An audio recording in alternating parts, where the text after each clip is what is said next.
I got to Blue Ribbon Wash and Dry at 10:43 p.m., which was too early for an 11 p.m. shift and exactly on brand for me.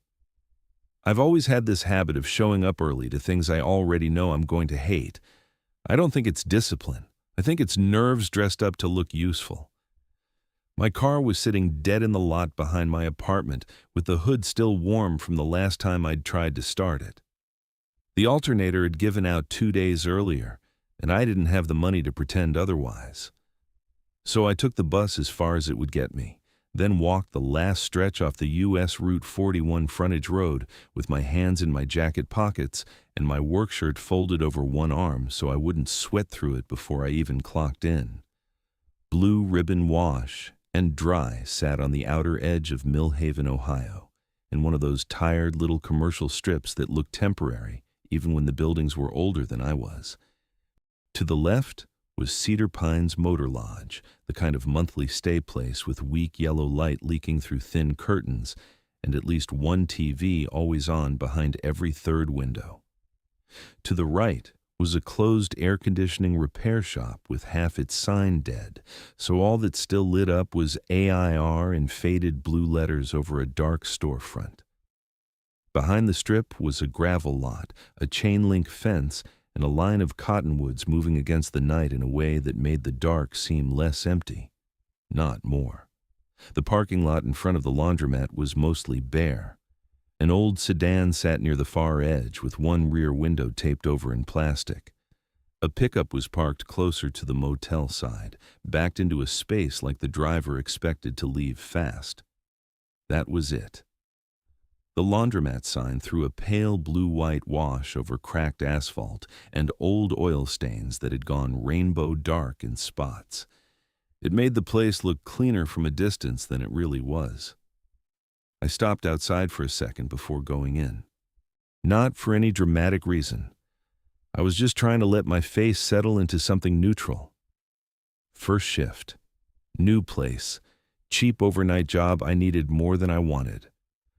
I told myself if I could make it through the week, I could make it to the support payment due next Friday. If I could make it through the month, maybe I could get the car running again. If I could get the car running again, maybe the rest of my life would stop feeling like a long list of things held together by just enough money to fail slowly instead of all at once. That was the kind of math I'd been doing lately. When I pushed through the front door, the first thing that hit me was how bright the place was. Not warm, bright, not clean bright, just flat fluorescent light everywhere, the kind that made tile look chalky and skin look worse than it was. The second thing was the smell.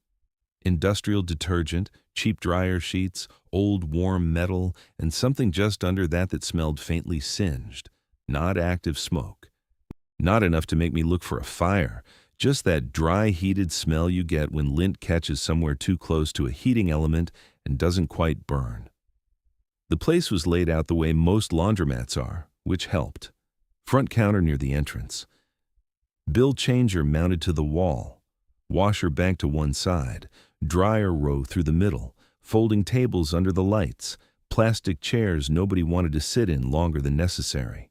There was a security monitor over the counter, cycling through a few fixed camera views, each one grainy enough to make the room look a little more tired than it did in person. I could hear the hum of the overhead lights, a vending machine compressor kicking somewhere in the back, and the soft mechanical ticking noise old commercial dryers make when they cool down after a load. I'd worked one summer in the laundry room of a motel outside Chillicothe when I was 19. That didn't make me an expert, but it was enough to know the basic sounds. Doors latching, drums settling, belt slipping, heat ticking out of metal. A tired machine has a vocabulary like anything else. Once you know it, most noises stop meaning much. That was why I noticed the thump. It came from the center row, not loud, just a small internal shift like something had rolled half an inch and stopped. I looked over automatically. No one was standing there, no carts, no open doors, no clothes in a basket waiting to go in, just the machines under the hard overhead light. I walked a little farther into the room and checked the number on the unit where the sound had come from. Dryer 6. I stood there for maybe 2 seconds looking at it. The door was shut. The round glass was dark except for the room reflected back at me in a weak blur. I told myself what I would have told anybody else. Loose drum, old bearings, metal settling after the last cycle. Maybe the machine had run hot earlier and was still shifting as it cooled. Commercial dryers made weird noises all the time. That was part of the deal. They were big metal boxes that spent their whole lives getting heated up and cooled down by strangers. I adjusted my grip on my folded work shirt and moved toward the counter. That was when Marta came out from the back. She wasn't trying to make an entrance. She just appeared the way tired people do, already in motion before you fully notice them.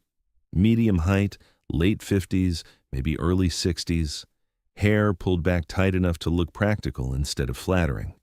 Blue store polo, dark pants, reading glasses hanging on a cord against her chest. She had the look of somebody who'd already finished with the part of the day where she was expected to be friendly. "You're early," Marta said. "Bus got me here early," I said. She looked me over once. "You Caleb Dunn?" "Yeah," I said. She nodded toward the machine row. "You ever worked laundry before?" "A little," I said. She let that sit there. "That'll help." Then she turned and reached behind the counter like there were already 3 things in her head that mattered more than me. I put my bag down where she pointed and changed into the blue work shirt, clipping my name tag on while trying not to think too hard about how quickly life gets reduced to that. A counter, a laminated shirt tag, a wage low enough to make you say yes before you ask the right questions. While I was buttoning my cuff, I looked back toward the center row again. Dryer 6 was still. The door was dark. The machine looked ordinary. Just another dented commercial dryer under bad lights in a laundromat off Route 41 on the edge of a town that had run out of better ideas years ago. That bothered me more than it should have.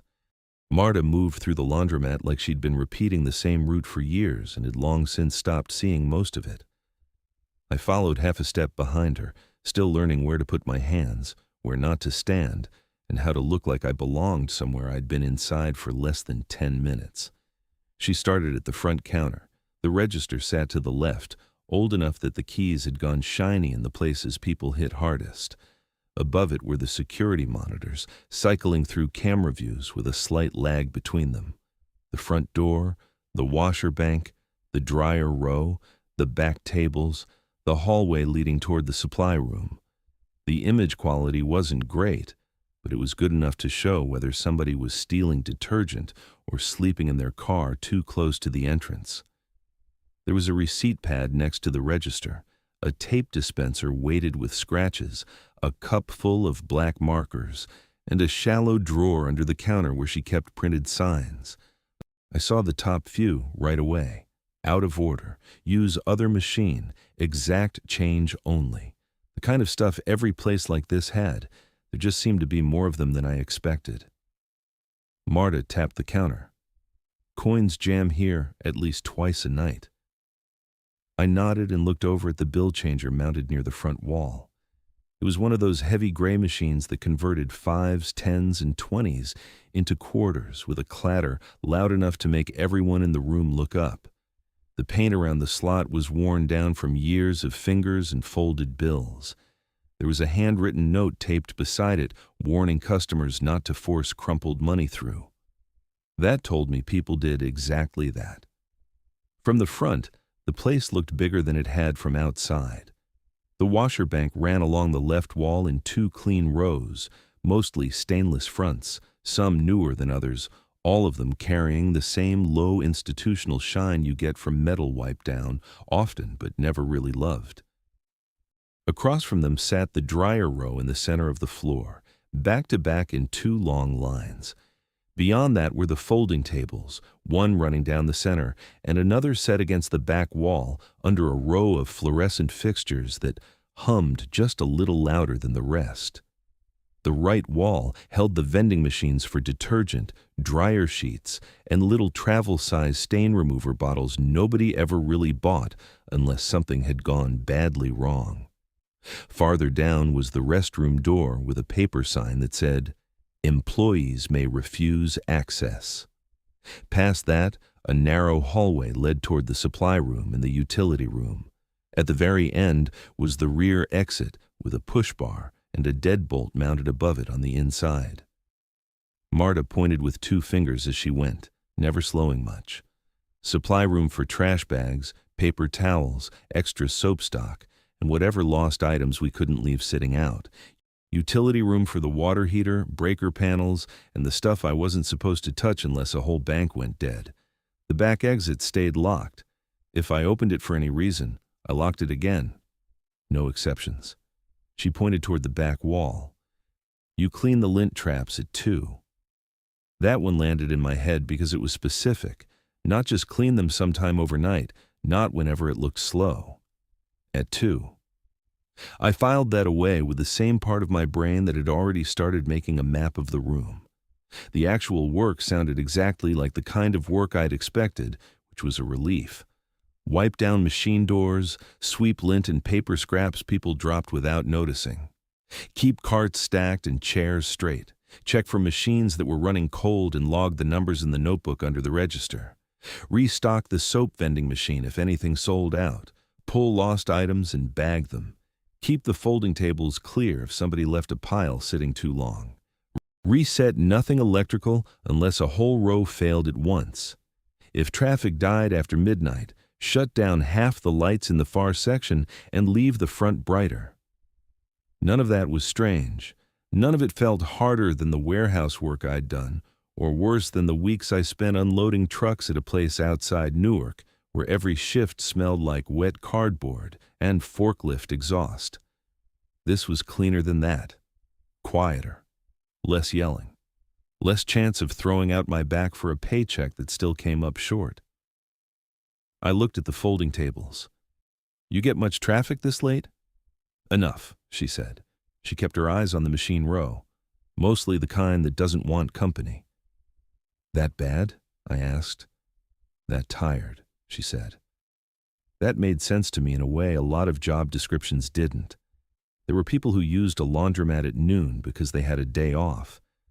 Then there were people who used one after midnight because the rest of their life had narrowed down to whatever hour nobody else wanted. Those people usually didn't want conversation. I respected that. I was probably one of them now. Marta moved on. I followed. At the back hallway, the air changed slightly. It got warmer near the utility room door and drier near the dryers, the kind of dry heat that sat in your sinuses if you breathed through your nose too long. The supply room was small and overpacked, shelves running up both walls with cleaners, extra detergent cases, trash liners, paper towel bundles, and a plastic bin half full of things people had left behind. 1 sneaker, 2 unmatched socks, a child's mitten, a phone charger, a denim jacket with no size tag. Ordinary stuff. Small evidence of how easy it was for a person to leave parts of a life behind in public. I didn't linger there. Back at the counter, Marta showed me where the logbook was kept, where I was supposed to leave notes, and which drawer held the spare keys. That was when I noticed the yellow towel. It was folded separately beneath the counter, tucked under the shelf instead of stacked with the rest of the cleaning rags.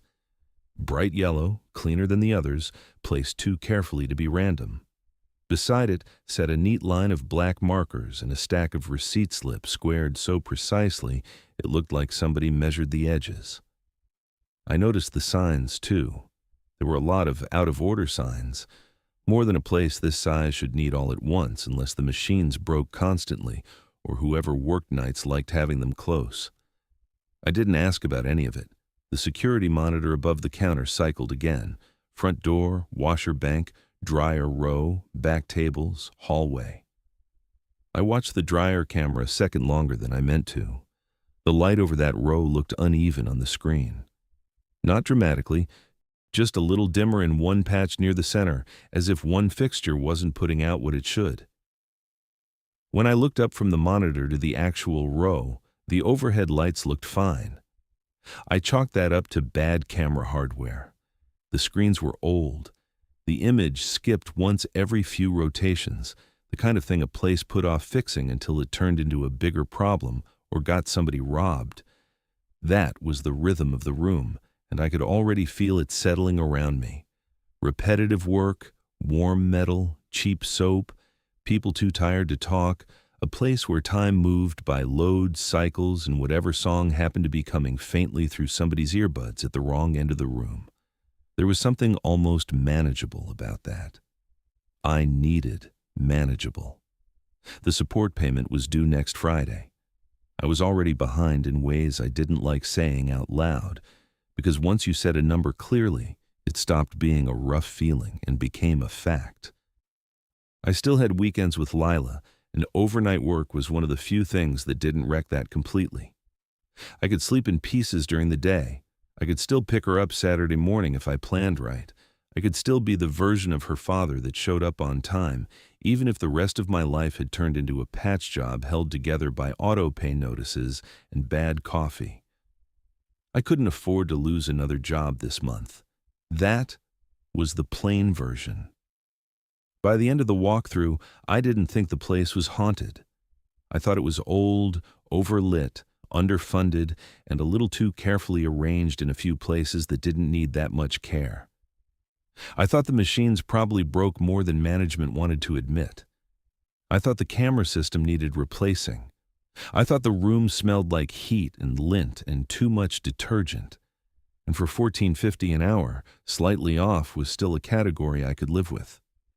Marta finished the walkthrough the same way she'd done everything else so far, without any sense that there was supposed to be a clean transition between one part of the job and the next. She didn't say, "All right, here's the weird part." She didn't lower her voice. She didn't do anything that would have let me file what happened next under small-town creep with a straight face. She just reached under the counter and pulled out a laminated sheet. At first glance, it looked like some old cleaning checklist or closing procedure somebody had kept around too long. Then she set it down in front of me, and I could see it better. It wasn't new. The edges had gone soft and white where the plastic had worn down over time. The surface was clouded with fine scratches that caught the overhead light when she moved it. One corner had split open slightly, and somebody had pressed it flat again instead of replacing it. The thing had been handled a lot. Not recently in one burst either, over years. Enough years for the wear to look layered. Marta slid the sheet across the counter. "Read that before midnight." I looked down at it. "This a joke?" "No," she said. "That was all." I picked it up.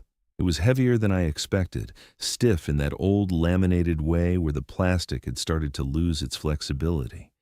The header across the top read, "Night Shift Procedures," in plain block letters. No logo, no manager signature, no corporate nonsense, just that. Then the rules started. The first one stopped me cold for a second, not because it scared me yet, but because it was so specific it almost felt embarrassing to read out in my own head. If dryer 6 starts turning before a load goes in, do not open the door. Turn off the row lights above units 5 through 8. Wait until the drum stops on its own. Then wipe the glass with the yellow towel under the counter. Do not use any other towel. I read it again because my brain had treated it like a typo the first time. I read the first line again. "Dryer 6? She didn't look at me when she answered. "You'll know it when you hear it. That landed wrong. Not theatrical wrong. Not spooky story wrong. Just wrong in the way normal work language gets wrong when it's trying to cover ground it shouldn't have to cover." I kept reading. After 1:15 a.m., do not let anyone use the folding table closest to the back wall. If a customer places clothing there anyway, leave it unfolded and walk away. If you fold it for them, they may ask you to finish the rest. That one bothered me differently. It had the same tone as the first rule, but it felt more like something somebody had learned from a bad incident with a customer who got out of hand. Not impossible. Just written by someone who wanted to keep the wording short and didn't care how strange it sounded. The third rule pushed it back toward mechanical superstition. At 2 a.m., Clean every lint trap except dryer 6. If dryer 6 has lint in the screen, leave it there. If the trap is empty when the machine has been running, lock the supply room and do not go near the rear wall until 2:20. I felt my shoulders tighten a little at that one, though I couldn't have told you exactly why. Maybe because it moved away from one odd machine and dragged the back wall into it. Maybe because there was a time attached, 2:20. Exact enough to mean someone hadn't made this up in one pass. The fourth rule was the first one I actively hated. If you hear a child laughing from inside any dryer, check the reflection in the glass before you check the door. If the reflection shows the drum still turning, back away. If the reflection shows the drum standing still, leave the store for exactly 60 seconds and re-enter through the front. Do not look into the parking lot while outside. I didn't laugh. I didn't do anything dramatic. I just stood there with that old laminated sheet in my hand and felt something in me shift from mild irritation to the kind of attention you don't want to be giving a place on your first night. Because rules 1 and 2 I could still almost force into the category of people being strange on graveyard shifts. Rule 3 had enough practical language in it to make me uneasy. Rule 4 was the one that made the whole thing feel infected. Child laughing, reflection in the glass, don't look into the parking lot. That wasn't a joke written by someone trying to entertain himself during a slow Tuesday. That was either somebody's breakdown on paper or somebody's attempt to compress an experience they didn't want to explain. Then I read the 5th rule. At 3:30 a.m., run dryer 6 empty for 7 minutes if it has stayed quiet all night. If it stops at 6, do not start it again. Write out of order on a receipt slip and tape it over the coin slot. If someone removes the slip before dawn, you are no longer working a normal shift. I stayed on that one longer than the others. It sounded half like maintenance folklore and half like a sentence that belonged in a dream somebody should have kept to themselves. I looked back down through the list from the top. Dryer 6, the back folding table, the lint trap, the reflection, the parking lot, the out-of-order slip, the yellow towel.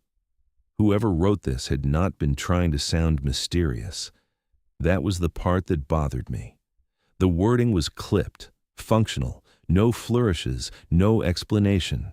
Somebody had built these rules the way people build shortcuts in dangerous jobs, only include the parts the next person will need when it matters, which meant somebody expected there to be a next person. I turned the sheet over, blank back, no date, no names. Who wrote these? I asked. Marta took her time answering. People who needed them. I looked up at her. She was checking the monitor feed over my shoulder, not me. Her face hadn't changed. If this was some flat little workplace hazing thing, she was putting too much discipline into it for the payoff to be funny. I read the first rule one more time and then the 4th. Those were the 2 that stuck the hardest. The first because it was stupid in a very detailed way. The 4th because I could feel my body rejecting it before my mind finished reading it. There are certain images that don't need visualizing to get under your skin. A child laughing from inside a dryer was one of those. I set the sheet down on the counter and glanced at the yellow towel beneath it. Same bright color. Same separate placement. I noticed the receipt slips again. The black markers, the drawer with the out-of-order signs, all of it arranged like tools in a procedure someone expected to repeat. There was an uglier version of this that I didn't say out loud. Maybe the rules had started as a joke once, years ago, and the joke had just never died, because everybody who worked nights here had been too tired and too underpaid to question it properly. I'd known jobs like that. Places with little rituals people inherited from the shift before them. Tap the machine twice. Don't use the left dolly. Never park under the broken light. Stupid stuff that stayed around because nobody wanted to be the first one to test it. Only those rules usually came with a story. Somebody almost lost a finger. Somebody backed into a wall. Somebody got fired. This one didn't come with a story. It came with a woman in a blue work polo telling me where the correct towel was kept. Marta pointed under the counter without looking at me. Yellow towel on the lower shelf. Receipt slips beside the register. Markers in the cup. Out-of-order signs in the left drawer. Her tone never changed. She wasn't asking me to believe in anything. She was telling me where supplies were kept, same as she had with trash bags and paper towels. That made it worse. If she'd leaned in, I could have dismissed her. If she'd tried to scare me, I could have hated her and been done with it. But she was handling this the same way she handled coin jams and lint traps in the breaker panel. Like this belonged in the same category as the rest of the work. I ran my thumb along the split corner of the laminated sheet and looked toward the dryer row without meaning to. From the counter, all the machines looked harmless. Identical doors, identical metal, same rows of numbers, same bad fluorescent light.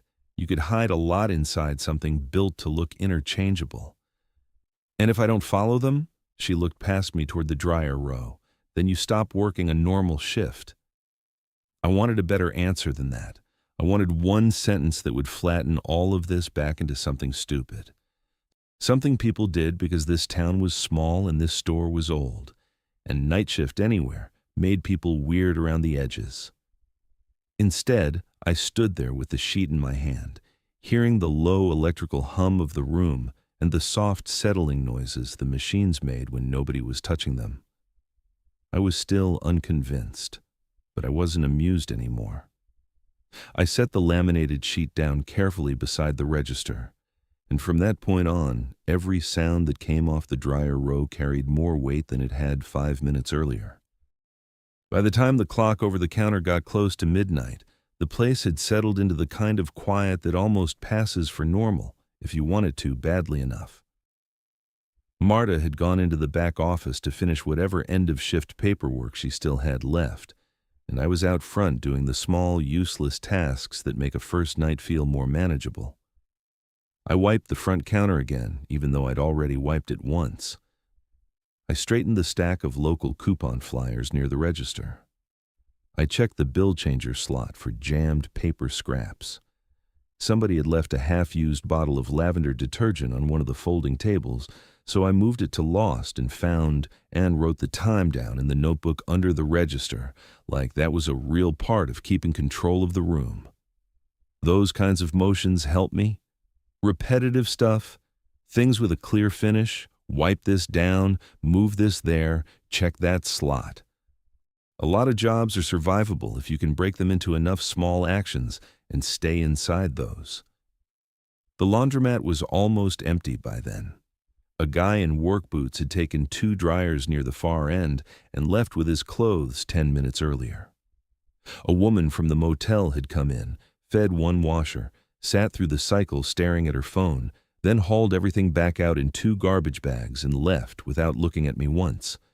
After that, it was just the lights, the hum, the faint warmth still drifting off the machines that had been running, and the soft, dry smell of detergent and lint and heated metal. Nothing dramatic, nothing you could point at and call wrong. I was behind the counter checking the coin tray when the lights over the middle dryer row dipped. Not off, not even enough to plunge anything into shadow, just a slight drop, like the current had blinked for a half second and caught itself. If I'd been looking somewhere else, I might not have noticed, but I was looking right at that row. Dryer 6 started turning. There was no one near it, no basket on the floor, no open door, no clatter of coins dropping through the slot. The machine just started, slow at first, then settled into the low, steady roll of a normal cycle. I stared at it for a second, waiting for the room to give me the missing piece that would make it ordinary. Nothing did. I looked toward the row. "Nope," I said to nobody. The drum kept turning. I came out from behind the counter and walked toward it, already building explanations because that was still the easiest thing to do. Maybe the last load hadn't cleared right. Maybe the timer was sticking. Maybe there was a bad switch in the panel. Old commercial equipment does weird things, especially when nobody wants to spend money replacing it. I knew that much from the motel laundry room years earlier. I'd seen dryers kick late, buzz without heat, stop before cycle ended. Machines drifted. That was part of the deal. I stood there a few feet from the glass and listened. The sound was clean. Not a struggling motor, not a belt slipping, not that ugly scraping noise you get when a drum starts to go off-center, just the low, even turn of an empty dryer moving through a cycle it had no reason to be in. I reached for the handle. And then I remembered Rule 1. Not in some cinematic flash, just all at once, the same way you remember you left your wallet on the counter only after your hand touches the car door. Dryer 6 starts turning before a load goes in. Do not open the door. I stopped with my fingers maybe 2 inches from the handle. I stood there another second. Come on. No one answered. That made me more uncomfortable than I wanted to admit. Not because I expected an answer, just because hearing my own voice in that empty part of the room made the whole thing feel more committed than it had a second earlier. I stepped back, turned, and looked toward the counter. The laminated rule sheet was still sitting there beside the register where I'd left it. The yellow towel was folded under the shelf. Everything was exactly where Marta had shown me. Neat, predictable, waiting. I went back to the light switch panel by the end of the row and shut off the lights above units 5 through 8. The difference was immediate, not darkness exactly. The rest of the room stayed bright enough, but that section dropped into a flatter, dimmer light where the reflections in the round dryer glass stood out more than they should have. Dryer 6 kept turning. The drum rolled at the same even pace. The sound of it seemed louder now that I was paying full attention, though that may have just been my own pulse moving up a notch. I stood there and waited because that was what the rule said to do. In the dimmed light, the glass stopped looking like glass for a second and started looking like depth. That was the moment something went wrong. It wasn't a face. I want to be clear about that. If it had been a face, I probably would have walked straight out the front door and dealt with the paycheck problem later. It was smaller than that. Less complete. Harder to trust. Near the left side of the glass, for less than a second, I saw what looked like a small handprint from the inside. Not pressed fully flat, not dramatic. Just the shape of a child-sized palm and part of 2 fingers, the kind of smear you'd get if somebody inside the drum had touched the glass while the machine was still moving. Then it was gone. I don't know if gone is even the right word. It may have never been there in a way that would hold up under repetition. I blinked, leaned in slightly, and saw only my own blurred outline and the dark rotation of the empty drum behind it. The machine kept turning. I felt the skin across the back of my neck tighten. That's the part of fear I notice first, usually. Not my chest, not my stomach, the back of my neck and the inside of my wrists. Like my body starts reserving blood for somewhere else. I told myself it was a reflection glitch, a trick of the dim light, a shadow from the row behind me hitting curved glass at the wrong angle. The room had enough reflective surfaces to build almost anything if you were tired enough. I wasn't that tired yet, but I was willing to blame the lights before I blamed anything worse. So I waited. The drum rolled 3 more turns, maybe 4. Then it stopped. Not slowly, not with the usual little mechanical wind-down I expected. It just came to rest, the way a car wheel does when it hits the exact point somebody wanted it to stop at. The glass went dark again, except for the reflected laundromat around me. I stayed where I was for another second, listening for a restart. Nothing. Then I turned and went back for the yellow towel. It was warm under the counter shelf from the heat trapped around the register, but dry. Cleaner than the other rags, folded twice, exactly square. I took it back to dryer 6 and wiped the glass the way the rule said, slow and methodical, trying not to think too hard about the fact that I was following a ridiculous instruction because a machine had turned on by itself, and I'd maybe seen a hand that wasn't there. The towel moved easily across the surface. No moisture, no residue, no visible print. Just glass and my own reflection bending with the curve of it. That helped a little. Not because it explained anything, but because cleaning something is still one of the fastest ways to convince yourself it belongs to the world you understand. You wipe the surface. You reset the object. You move on. I told myself that was all the towel was. Some ritual somebody on nights had invented to feel in control around old equipment. The kind of thing that gets passed down because nobody wants to be the first person to stop doing it and then have the machine catch fire an hour later. Jobs are full of stuff like that. Tap this twice. Leave that switch alone.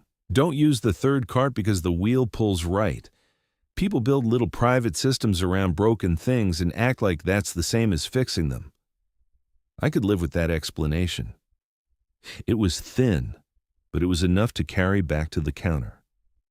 I folded the yellow towel and put it back exactly where I'd found it. Then I looked up at the security monitor. The camera view over the dryer row rolled past in grainy black and gray. The lighting looked uneven there again, that same dim patch near the center that didn't seem to exist when I looked directly at the room. A few minutes later, Marta came out of the office with her purse over one shoulder and her keys in her hand. She paused at the counter, studying my face for a beat longer than I liked. "Everything fine?" she asked. I looked at dryer 6. One of them started empty. She didn't answer right away. "Did you open it?" "No," I said. That was the end of it. She gave one short nod, like I'd told her the mop bucket was where it should be, then went back to locking up whatever she still needed to lock before heading out. I stood there another minute after she left the room, looking past the counter at the center row. Dryer 6 was still again by then. The door was dark. The machine looked harmless, ordinary, exactly like every other dryer in the building. That was the first point where I realized harmless and safe weren't the same thing. From around 12:30 a.m. to 2 a.m., the laundromat settled into the kind of routine that made the earlier stuff easier to doubt. If the place had gone fully wrong all at once, I think I would have trusted my own fear faster. If the lights had burst or the dryers had started talking or something had come out of the back hall and crossed the floor in front of me, I could have called it what it was and acted like a person in danger. Instead, everything stayed close enough to ordinary that I kept having to negotiate with myself. The room still sounded like a laundromat. Quarters still dropped with that flat metallic clatter into the slots. Washer doors still shut with the same heavy thud. The vending machine still buzzed too loudly, and the security monitor above the counter still rolled through its camera views with that slight lag that made everything feel a half-second older than it was. I kept busy because staying busy felt smarter than standing still and listening to the room think. I wiped down the front-loading washers along the left wall, then swept up lint and torn dryer sheet corners from under the plastic chairs by the front windows. I found a pen cap on the floor near the soap vending machine and dropped it in the trash. I logged one washer that had gone out of balance hard on spin and needed somebody to look at it in daylight. None of that was difficult. None of it was strange. It was exactly the kind of low-level overnight work I'd expected when I took the job. That helped. For a while. Dryer 6 stayed dark. I looked at it more than I wanted to admit, but it stayed shut and still and almost insultingly ordinary in the center row. Around 1:10 a.m., a sedan rolled into the lot slow enough that I noticed it before the headlights hit the front windows. It parked near the far edge, nose in, under one of the weaker lights. A woman got out carrying a plastic laundry basket against her hip. She looked normal in the most useful way possible. Mid-50s, maybe older. Brown coat that had seen a few winters, hair pulled back. No panic in her movements, no wandering stare, no obvious sign that she existed to validate or disprove anything I'd read on that laminated sheet. She looked like somebody who had put off laundry too long and run out of clean towels. That was exactly why she bothered me later. She came in without looking at me, crossed to the washers, and loaded one of the smaller front-load units along the wall. Dark clothes mostly. A couple of towels. I didn't stare. I just watched the way you watch customers on a first shift when you're still learning what counts as your business and what doesn't. She started the washer, sat down near the front windows, and waded through the cycle with her hands folded over each other and her basket upside down by her feet. Every now and then she glanced toward the machine, then back at nothing. The room felt flat and tired and workable. I started to think maybe the part of my brain that kept checking the center row needed to calm down.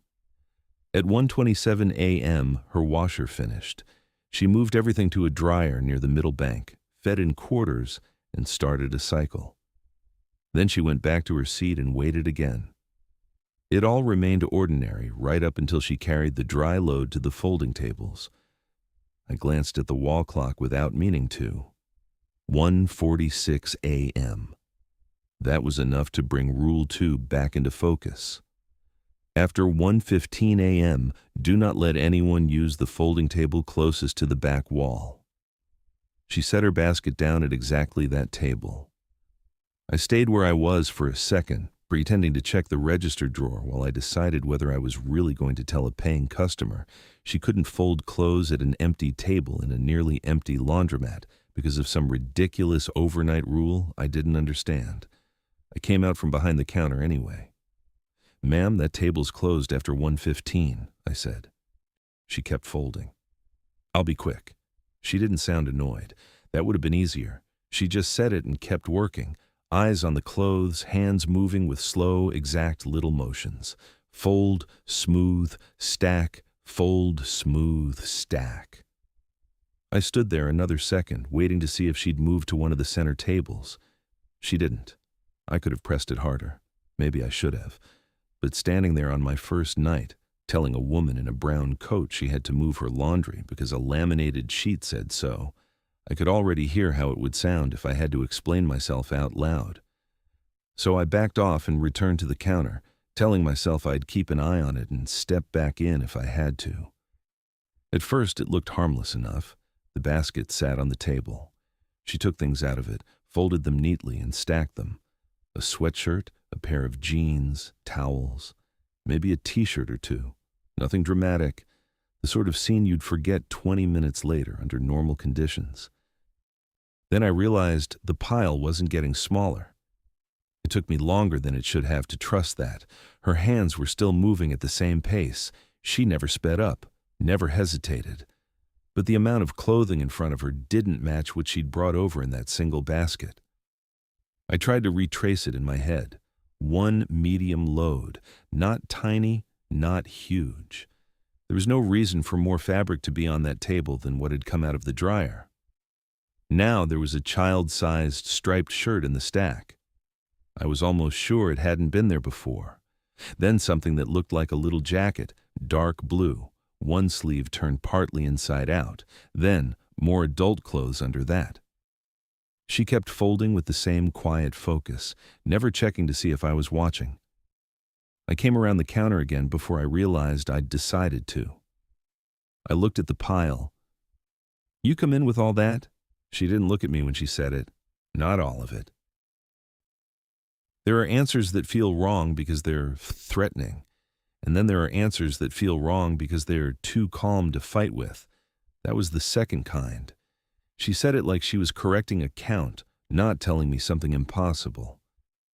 I didn't step closer. That line from Rule 2 was in my head then with a weight it hadn't had earlier. If you fold it for them, they may ask you to finish the rest. I had no idea what finish the rest meant, and I didn't want to find out by getting within arm's reach of that table. So I retreated. Not fast, just enough to put distance back between us. From behind the counter, I watched for another minute or two.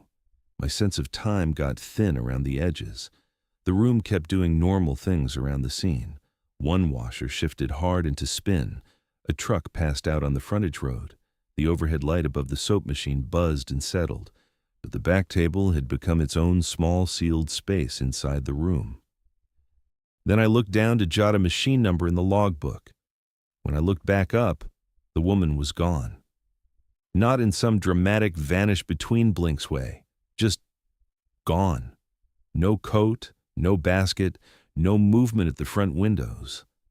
I checked the lot through the glass, but I couldn't tell for sure whether the sedan was still there because my eyes kept bouncing off the reflections inside. The table was empty.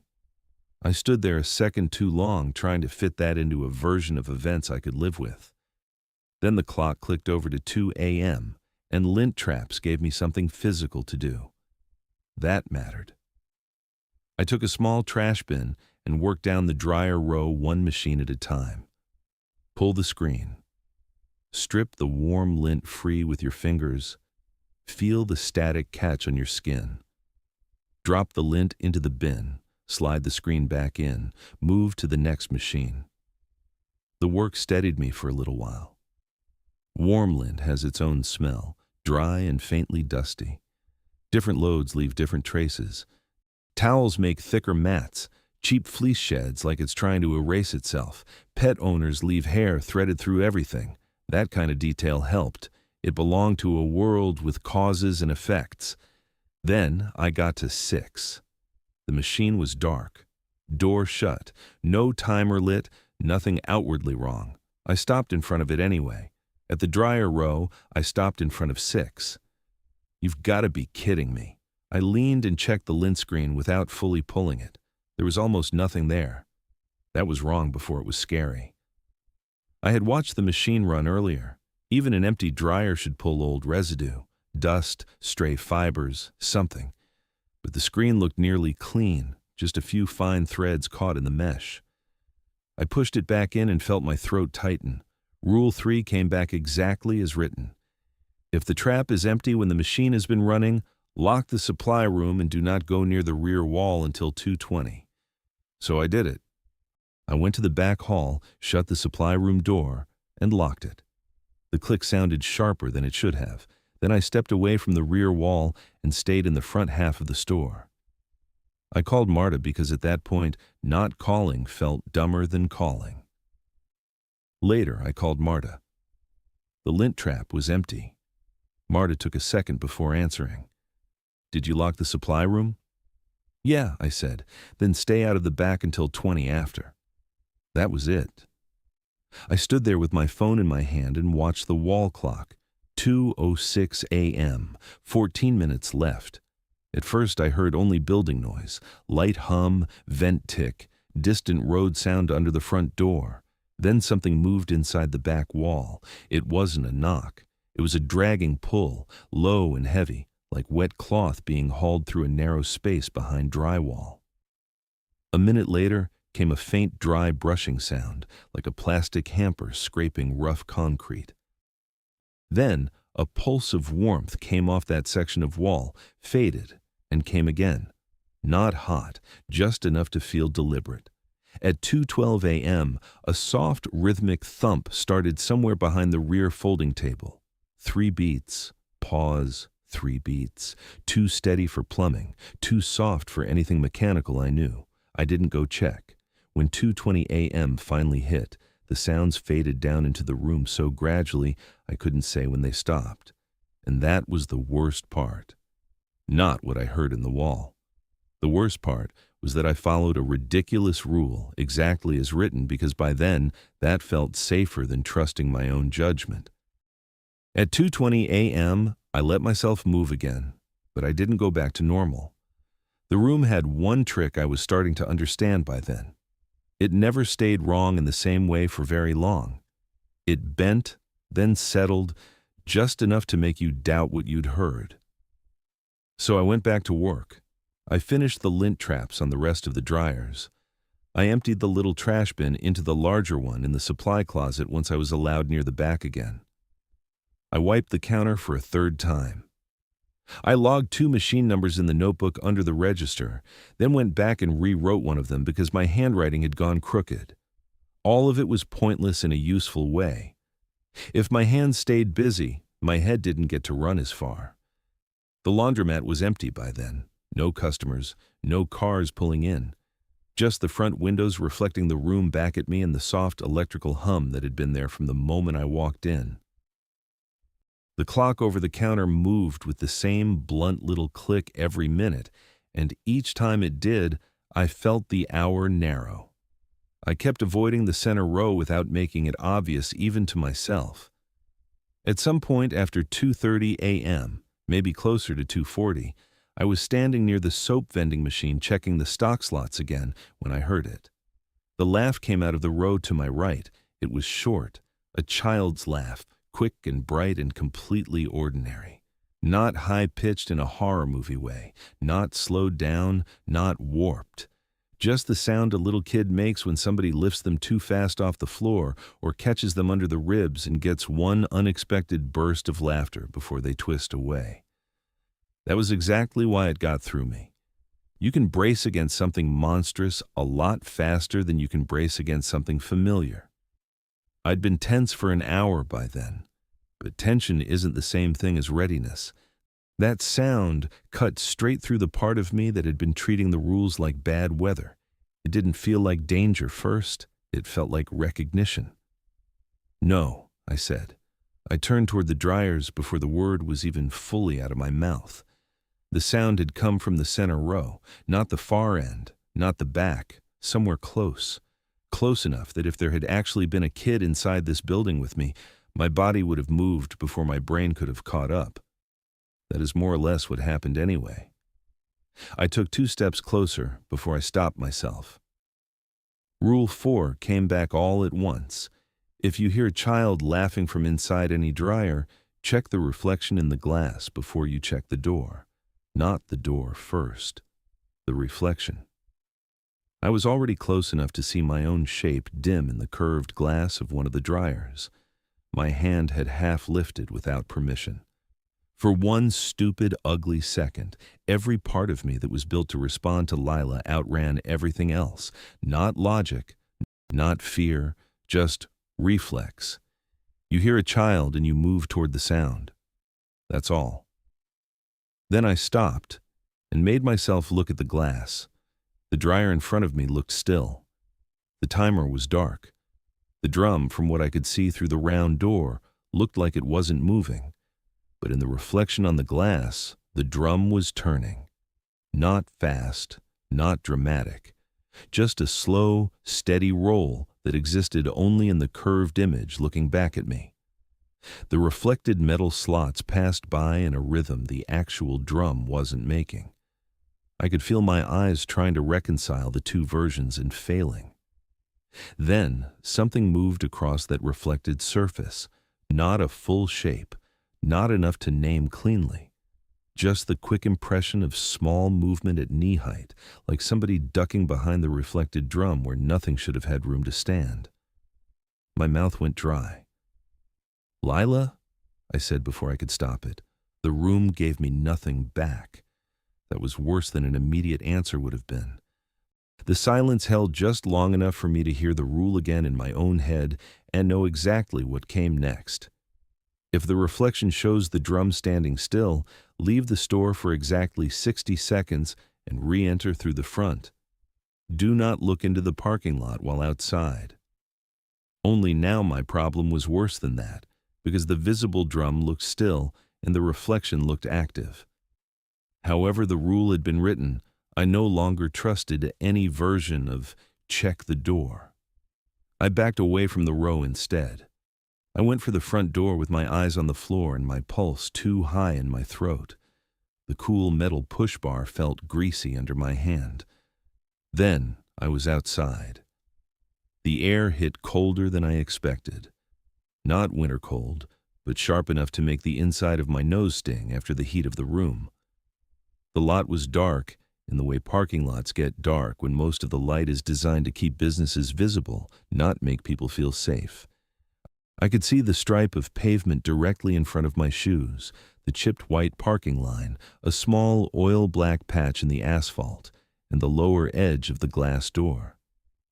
That was where I kept my eyes. I counted seconds because that gave me something to do other than listen. At 9, something tapped the glass behind me. Not hard. just once.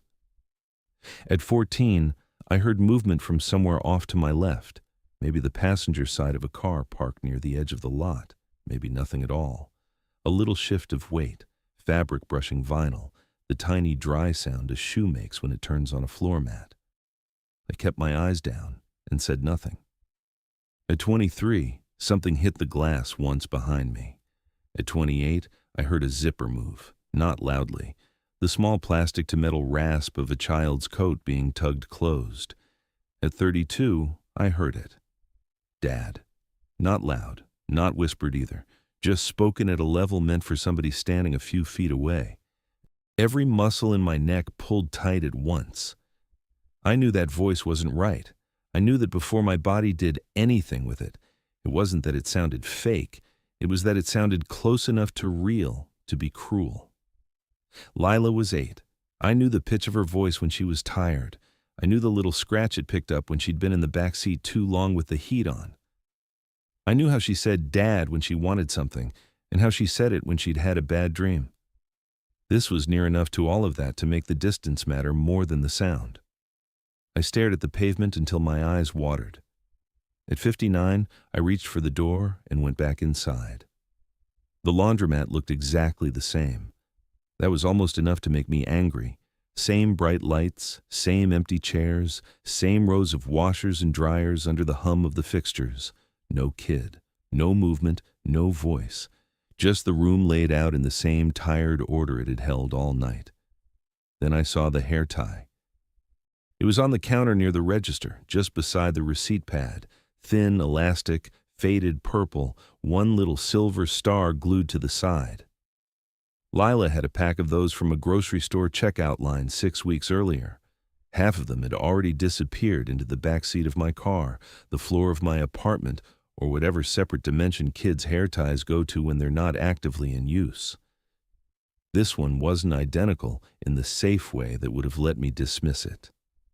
The silver star was chipped on one side. The elastic was stretched a little too far. It looked used, lived with.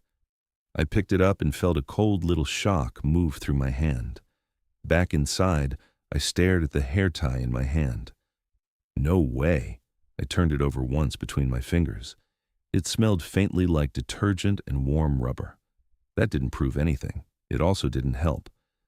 The next thing I did was the kind of thing people do when they're almost ready to believe something but still need one more object to anchor it to. I started searching. Not the whole place. Just the drawer under the register first, then the shelf below it, then the old employee bin Marta had shown me earlier when she pointed out the spare keys and lost and found bags. It was the sort of search that looks aimless from the outside, but has a real shape inside your head. Find evidence of a prank. Find a normal explanation. Find the note that says, "Got you." Find anything. What I found was a receipt folded in half and shoved under the drawer liner like somebody had hidden it in a hurry and then never come back for it. The paper had softened from age and heat. When I unfolded it, I recognized the machine-printed date line at the top, faded almost white. There was handwriting on the back in black marker. Tight block letters pressed hard enough to leave grooves in the receipt. The receipt from Nate had 4 words on it. Don't let it dry. No signature, no explanation. But Nate Rourke's name was on the faded front side in the old employee note line from some shift months back, maybe longer. That was enough. I stood there with the hair tie in one hand and the receipt in the other, and felt something colder than panic settle into me. Up to that point, the place had still been dangerous in a general way.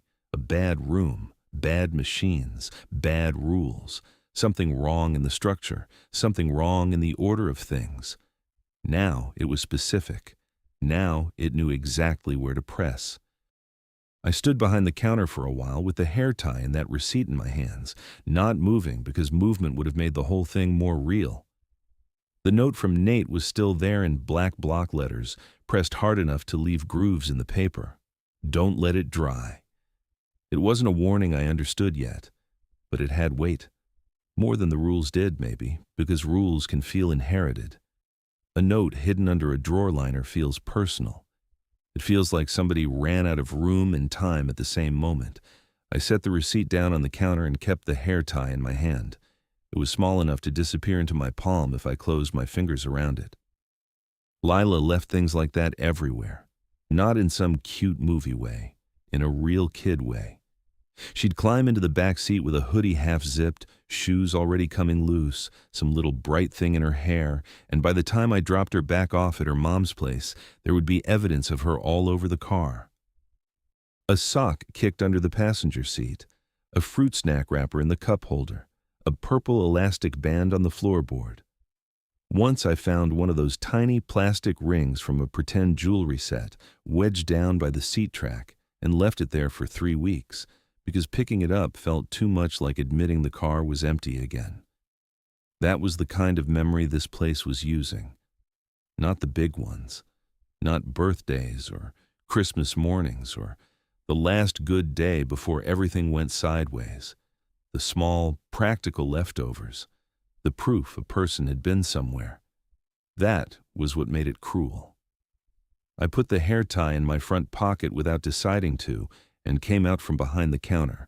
I needed to move, needed another pass through the room, needed to see everything where it belonged. Washer bank, dryer row, folding tables, chairs, soap machine, back hall, same room, same bad lights, same old smell of detergent and heated metal. The problem was that smell had changed for me now. Every warm cotton note in the place had a way into some part of my life I didn't want it touching. Cheap dryer sheets could do that. Kid shampoo could do that. The inside of a laundromat at nearly 3 a.m. had enough overlap with the back seat of my car after pickup days that my body was doing associations faster than I could stop it. I saw the jacket before I got close enough to tell myself it was something else.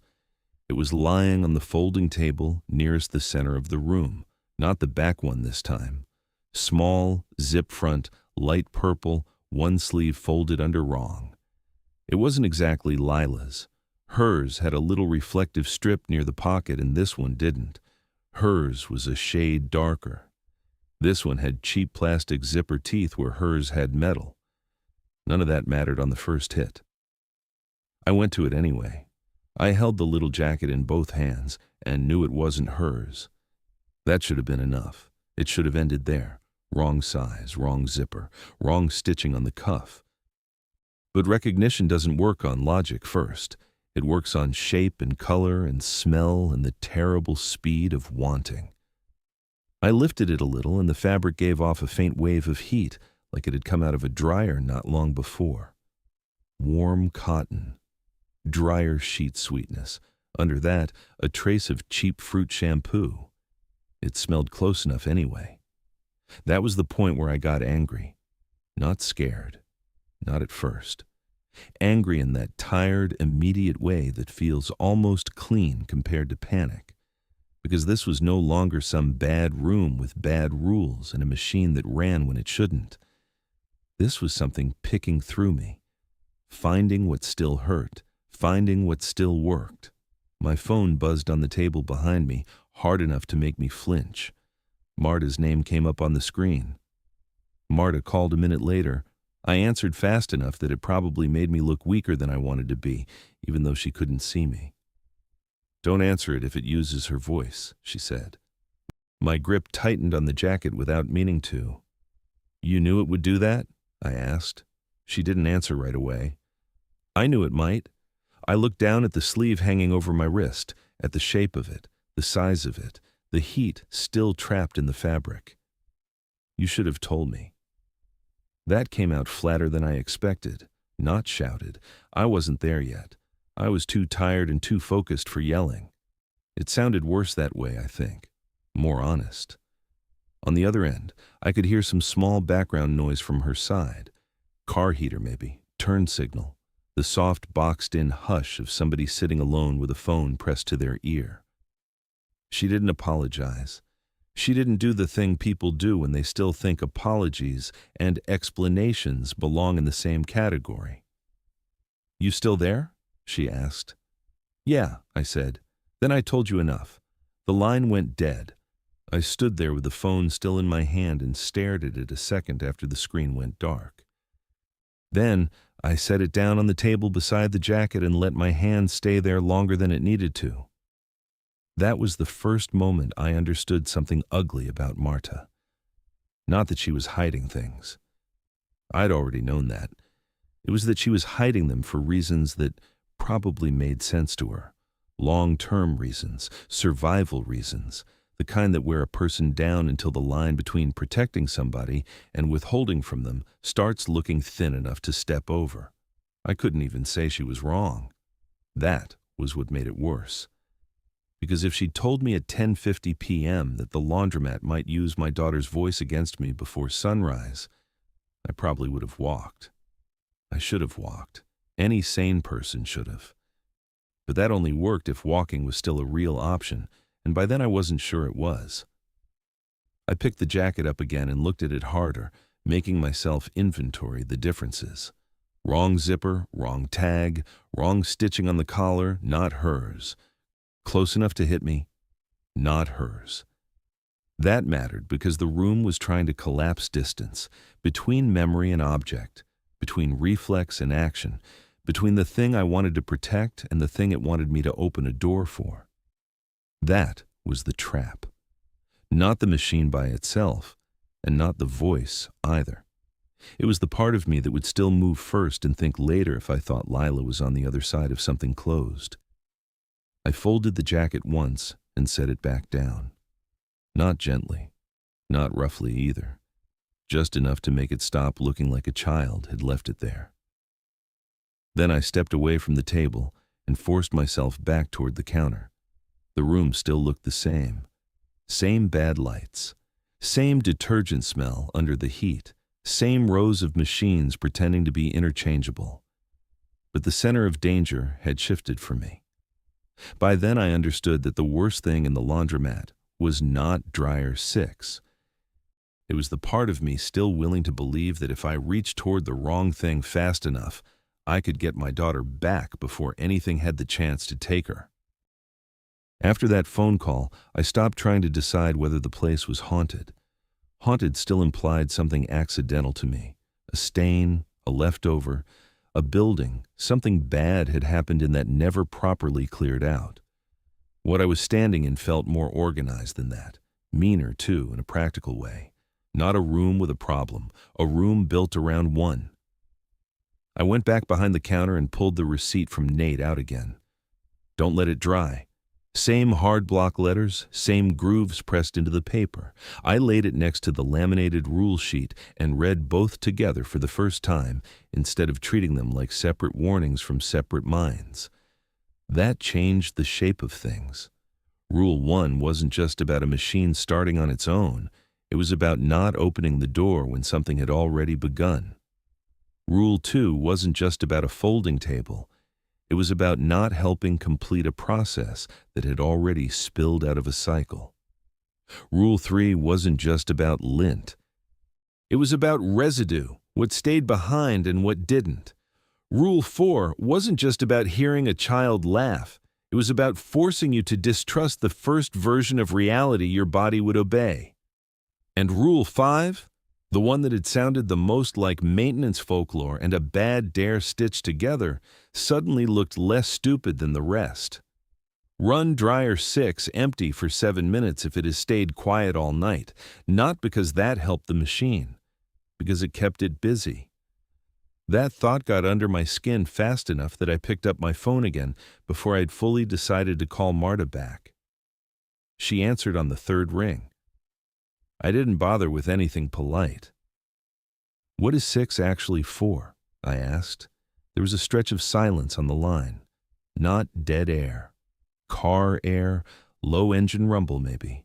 Maybe she had just turned around the second I called. I never saw headlights pull in. Maybe I'd been looking at the counter too long. When I looked up, she was already coming through the front door. Marta stood behind the counter a long second before answering. It finishes things, she said. Clothes? She looked at the machine row. Not by the time it matters. That was not the kind of answer that clarified anything. It was the kind that forced the right question to the surface, whether you wanted it there or not. I looked down at Nate's receipt, then back at her. "What happened to Nate Rourke?" I asked. Marta kept her eyes on the glass. "He stopped keeping the machine busy." "That's not an answer." "It's the one I've got," she said. Then she leaned both hands on the counter and stayed there. That was new. Up to that point, she had moved through the laundromat like she belonged to a route more than a room. Seeing her stop and hold still made her look older. I waited. She didn't tell me a story. That was what made me trust the pieces of it. If she'd started in with some long explanation about the building or the land or the original owner or whatever else people tell themselves when they need horror to wear a shape they can describe, I would have tuned out. But Marta didn't sound like somebody protecting a secret. She sounded like somebody trying to get through the necessary parts before the room got there first. The washers, she told me, were not the whole problem. They were where it started. People bring more into a place like this than clothes. They bring heat, smell, skin cells, hair, detergent preferences, habits, routines, the shape of how they live, the things they've held and slept in and cried in and raised kids in and buried people in and put back on the next morning because there was nothing else clean. Enough loads through enough machines over enough years, and the room starts getting good at separating what belongs to fabric from what only clings to it, because a life has been using it too long. She didn't use words like spirit. She didn't use soul. She used words like residue, trace, attachment. That made it worse. They were practical words. That was what made them worse.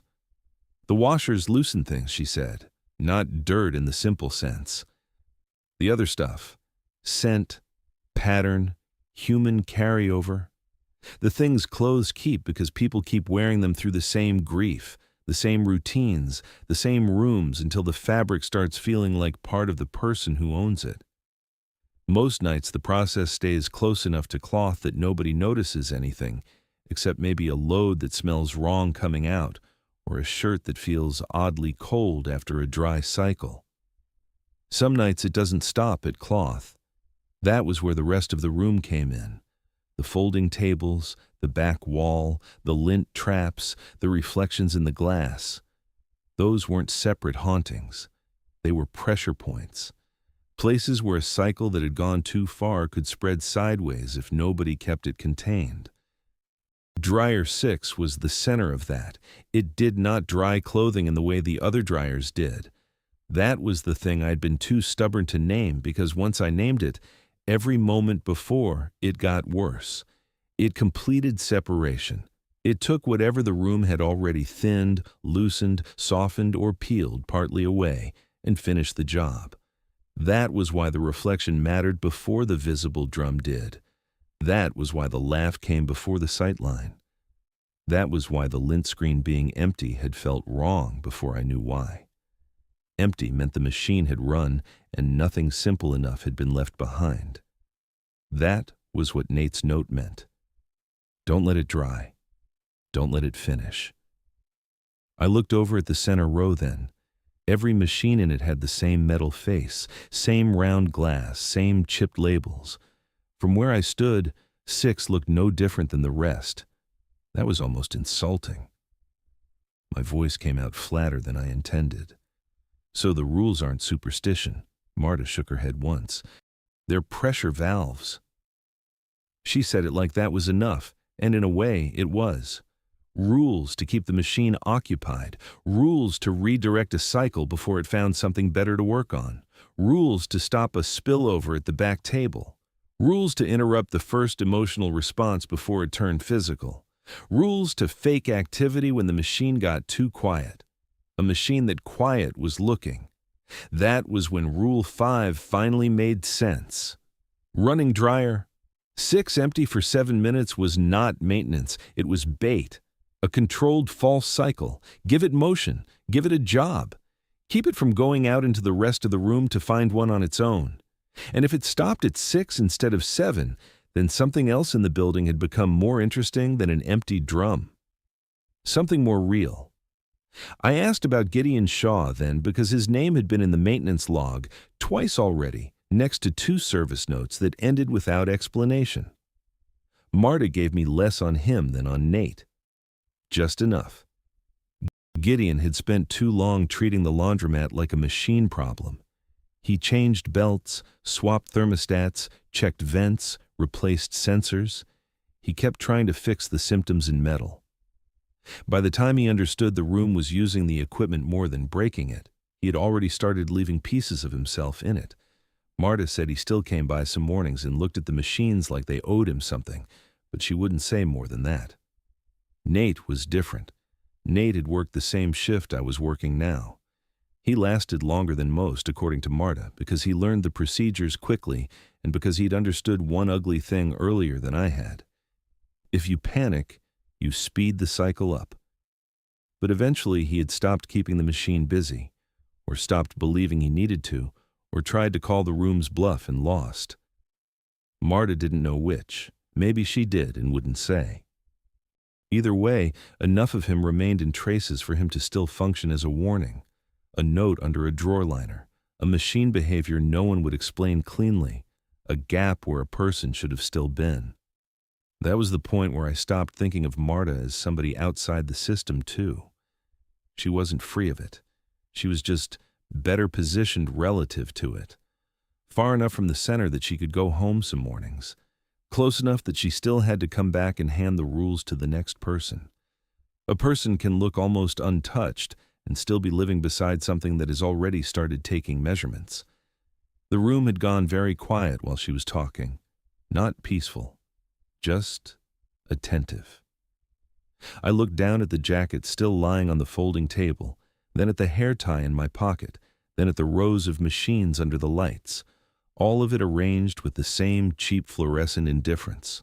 What changed was not the room, it was the meaning of the room. The washers were not cleaning dirty things, the dryers were not all doing the same job, the tables were not neutral surfaces, the lint was not just lint. Every practical little rule I had treated like exhausted night shift nonsense had been built to manage one system from bleeding into another, and the system had already decided I was worth learning. Marta didn't say anything else after that. She didn't need to. The pieces were bad enough once they lined up. I stood there behind the counter, looking at dryer 6 from across the room, and understood something I could not unknow. This place did not clean dirty things. It dried what was left of people until there wasn't enough left to go back. By 3:20 a.m., the room had gotten quiet in a way that made every small sound feel loaded. Marta had gone again. The laundromat was empty. No customers, no headlights in the lot, just the rows of machines, the weak hum of the lights, the jacket that had no business being there, Nate's receipt in my pocket, and dryer 6 sitting in the middle row looking like the same dented commercial machine it had looked like all night. It had been too quiet. That was what Rule 5 was really about, and by then I knew it. Not maintenance, not superstition. Keep it busy or it would look for something better to do. At 3:30 a.m., I did exactly what the sheet said. I tore a receipt slip off the pad and uncapped one of the black markers so I'd have it ready. I pulled the yellow towel from under the counter and set it beside the register. Then I walked over to dryer 6, fed in the quarters from the till, and started an empty cycle for 7 minutes. The machine took the money right away. The drum turned. The motor settled into a low, even roll. For a few seconds it sounded normal enough to make me hate it more. No scrape, no drag, no extra weight inside, just the dry mechanical sound of an empty commercial dryer doing its job. I stood there watching the timer count down. I watched the timer drop from 7 minutes to 6:42, then 6:19. Then the machine stopped at exactly 6 minutes, not close to 6, 6 flat. I was already moving before I fully processed it. Back to the counter, marker in one hand, receipt slip in the other. I wrote out of order in block letters big enough to read from the front windows, tore off a strip of tape, and went back to the machine. I taped the receipt over the slot and stepped back. Stay dead. The paper slid off and landed at my feet. It didn't rip. It didn't flutter. It just peeled away and dropped like something on the other side had pushed it loose. "No," I said. Dryer 6 started turning again without payment. That was when the room changed. The lights over the middle row dipped first, not out, just low enough to wash the color out of that section of the room. Condensation began creeping across the inside of the dryer glass, blooming in a gray film from the center outward. Behind me, something soft landed on the back folding table. Then another thing. Then another.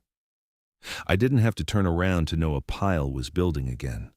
The rear wall woke up too. Low dragging sounds under the drywall. A soft 3-beat thump near the back hall. The air in the room shifted from one kind of heat to another, uneven and pulsing, so the side of my face nearest the dryer felt warm while the other went cold. On the monitor over the counter, the camera angle on the center row began skipping frames. I shut off the row lights over units 5 through 8. In the dimmer light, the fog on the inside of the glass stood out harder. I grabbed the yellow towel and wiped once across the front, but it didn't clear fully. The moisture came back from the inside almost at once. Then a shape formed in it. Small. Low. Familiar enough to make my stomach tighten before my brain could object. From inside the glass, something small hit once. Dad. I hit the handle with my hand so hard it hurt. That was the whole confrontation right there. Not a monster, not a chase, a machine door, my hand on the latch, and every reflex in me telling me to open it, because if there was even the smallest chance that was Lila in there, I wouldn't forgive myself for standing still. My voice didn't sound like mine. "You're not her." The drum kept turning. I planted both hands on the door and leaned my weight into it. There was no violent force from the other side. That would have been easier to understand. What came instead was a small testing pressure, like something inside only needed to know whether I was willing to help. Behind me, I could hear more clothes landing on the back table. I could hear the wall working. I could hear the camera feed skipping over the row on the monitor. But I kept my eyes on the seam around the dryer door and the towel bunched under my hand so I wouldn't have to look at the fogging glass anymore. I thought once about running for the breaker panel. I thought once about just leaving the building and letting whatever happened next happen somewhere without me in it. Neither idea lasted. Leaving the handle meant leaving the handle. By then I understood that was the decision the room wanted from me. So I stayed there and held the door shut the only way I could. Weight, friction, time, that was the choice. Not courage, not heroics, just refusing to open the wrong thing because I wanted what was on the other side too badly. The room wore itself down before I did. The voice stopped first. The loaded feeling in the drum thinned out second. The drag behind the wall faded little by little. The dryer kept turning another minute, maybe more, but by then it sounded mechanical again. Hollow, cheap, ordinary in all the ways that it stopped meaning safe. When the first gray light of dawn started lifting the front windows, dryer 6 stopped. This time, it stopped like a machine. I stayed against the handle another full minute before I stepped back. The front door opened a few minutes later. Marta came in carrying her purse and a paper cup of coffee. She looked at me, then at dryer 6, then at the damp yellow towel on the floor. Near dawn, Marta looked at me and then at 6. "You still here?" "Yeah," I said. She let that sit there. "Then it's still here too." That was the cost, not a wound you could point to, something quieter. When I looked toward the front glass, my reflection lagged by the smallest fraction. On the security monitor, the skipped frames over the dryer row kept losing me altogether. I left after sunrise, but I understood before I made it home that I wasn't done with the place. I could still walk out of Blue Ribbon Wash and Dry. I just couldn't stay away from it. So I came back. The shift still started at 11 p.m. Dryer 6 still looked ordinary from across the room. The only lasting proof that anything had changed was how often glass failed to keep up with me.